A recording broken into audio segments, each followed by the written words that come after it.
where they're filing this paperwork and they're getting money back. Now, see, the reason I know all this stuff is people contact me. They call me on my cell phone. I guess my number's out there. They email me and say, oh, I filed this paperwork. Now, I personally know somebody. They got $130,000 back. This person was in their 60s.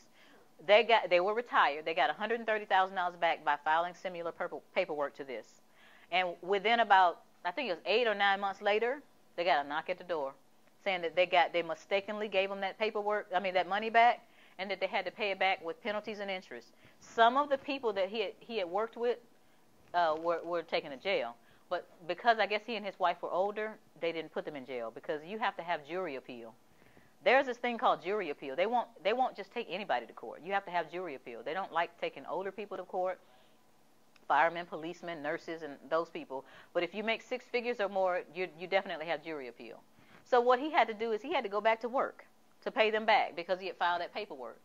I've got this letter. I'm going to have to put on my glasses because I know some of you and some of the people that I've talked to are into this. And I'm going to read it real fast. I filed my 1099 OID for 2008 and received $346,000 back into my bank account 2 days after the filing electronically. I was told by the guy helping me that was the fastest turnaround he had ever seen. We were ecstatic. We could pay off bills, pay back people who had lent us money, my mom, and get out of debt. You could imagine our excitement. That was March 29th. April 10th, the nightmare began. Our bank called and told us that our account had been frozen and the funds that we had used out of the $346,000 were now a negative $78,000 in our account. My heart stopped. Then the letters began. Levy notices for $500,000 plus. They added fines and penalties. The IRS does not want you to file 1099s, OIDs. Don't do it.